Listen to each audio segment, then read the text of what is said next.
Good morning or afternoon or whenever you're watching this. Hello, everybody. Hope everybody is well on this fine day.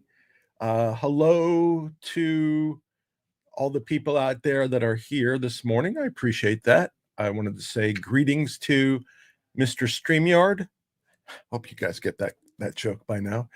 Mr. Jack Hamilton, Born Free, The 1-1, Market Watcher, Miguel, Renee, Scott, Brian, and whoever else is here whose name I don't see or who I can't pronounce or anything like that. So what I'm doing today is I'm going to do two videos. I'm going to do two live streams. One, I'm doing this one, and then I'll do a second one. Hi, Mark.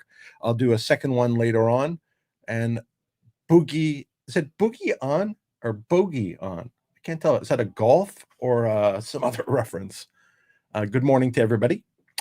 So what I want to do is we'll do a little quickie on Gtii this morning, and then I'll do another one on a different topic a little bit later. So what I want to do is bring you up to speed as to what has gone on since our last discussion on this topic. I think our last discussion, we were talking about that 4 out of the 5 auditors or people that need to certify the audit had done so. And thank you, Bogey. And I have a friend whose name is, his last name is similar, and we call him Bogey also. So that's funny. So the last one we were talking about, the 5th person had signed, Alan Pollock. I think Pollock is his name. And we talked about other stuff. So kind of trying to keep you apprised as we go of things as they occur. Before I address that point and some other stuff that has happened, I wanted to address a few points just so we're clear and we all know where we start, whatever the hell that means. So I heard, I don't know, I heard that the new Taco Bell in Tehran just opened up with a new item. It's called the Burrito Supreme Leader. That's what it's called. My aunt, she used to say, she's no longer around, unfortunately, but she used to say, sometimes you have to hug people, especially the people you really don't like, just so you know how big a hole you have to dig in your backyard. Just think about that one a little bit. My cousin, so my aunt, this is a different person related to me. My cousin couldn't afford his water bill, so I got him a get well soon card. See if those words work. Get well soon. And last but not least, at I went to this job. I know I'm kind of old for the job interviews, but I just went to a recent job interview. I was shocked, but the person that was interviewing me asked if I could perform under pressure. I said, quickly I thought about it and I said, I'm not really sure, but I can take a stab at Bohemian Rhapsody. Okay, so let's talk about what has happened since the last time. So one, someone was gracious. Ham, if you all guys know, we've been looking to try to get Pollock served. He had heard about that. He contacted me. Somebody else had contacted him. Apparently, they knew Pollock because of Wes and Wes Christian. And so about last Friday, I think, Thursday or Friday, I believe contact was made with Pollock, and my information was that he agreed to sign off on whatever he needed to certify. I don't know if he's done that, but that's what I was told. And that was facilitated apparently by Ham, and I thank him for doing that. And whoever else contacted Ham and whatever.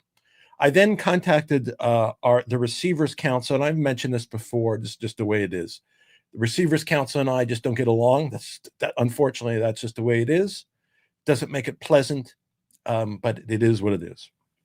So I communicated, I think last Friday, I said, listen, my understanding is that Pollock is going to sign off, so jump on it. Please jump on it and get it done. I contacted them a few times since then. They have not responded clearly. They responded basically they can't say because it's not public information. Now, why is that significant? Because if it's public information and the stock is tradable, I understand that there's concerns that that information could be used, and that's a concern. However, this stock is not tradable, but council is elected not to provide that information. Perhaps they have some other reason, whatever. Find it annoying. Hopefully that Pollock has complied. If he has complied, we will know shortly, one way or the other, because there's a hearing set up, I think, in about a week, where he's given the opportunity to comply prior to that, or else the hearing goes forward. And if the hearing goes forward, he can be held in contempt. So I presume we will have more information prior to that time. If and when the Receivers Council does respond with an answer, I will let you know. And I find that annoying. Yes, I do find it annoying dealing with the Receivers Council. Just the way it is. Notwithstanding the wonderful job they have done in certain aspects, and I don't believe and I feel confident they're trying to assist the receiver. Now, whether the receiver's interests and the shareholders' interests always align, I don't think that is always the case. And if I see that, I certainly will comment when that is the case. And if I could facilitate or encourage Receivers Council to move more quickly, I will do that. And I think just by bothering them, that happens to speed up the process. And maybe that's what makes it a difficult process too. We're supposed to be on the same side. I don't really feel that necessarily interpersonally, but so be it. So we will see about Mr. Pollock. And we will know within next week once he's signed off. And if all others sign off, I was informed those were the only prerequisites to getting the audit done. So once that's done, I expect the audit to be done. Now, I know that John Forrester, I saw in one of his tweets, he indicated that negotiations were ongoing well, and he was optimistic, etc. And everything sounds good. And I've obviously had communications with him also, and it all sounds optimistic. I'll just throw that out there. So we have the audit issue, and I've communicated that to the Receivers Council. Hopefully, they have facilitated the completion with Pollock. So that's the one issue. The other issue is, I think I mentioned at the last meeting, there was a withdrawal of a motion to go after those specific shares that were held only by Reichman and by Griffin. And it seemed like litigation was going forward from there. And I encouraged everybody to litigate that against Reichman, because I think that there's a strong, if the receivers' reports are accurate, then there's a strong case. And I also, let the chips fall what they may. If they want to take the fifth, if they want to go to jail, so be it. So in accordance with that, this week, the Receivers Council has sent out or has generated a bunch of subpoena SDTs, subpoena ducis tecum. So what's the difference between a subpoena ducis tecum and a subpoena?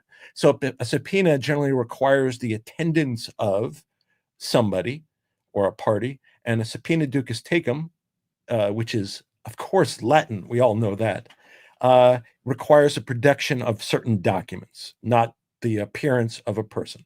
So the Receivers Council sent out had a bunch of these issued according to Nevada procedure. It would be done differently in California, but according to Nevada procedure, issued a bunch of subpoenas. I'll call them subpoenas, or as we refer to them in the legal parlance, you would call these SDTs. Not those kind of SDTs, by the way. But subpoena ducis tecum, that's what it stands for. And these will be sent to certain parties requesting documents. The ones that I see so far are all bank-related documents. So they generated subpoenas to Barclays, Wells Fargo, City National Bank, U.S. Bank, Bank of America, PayPal, Apple Pay, and American Express.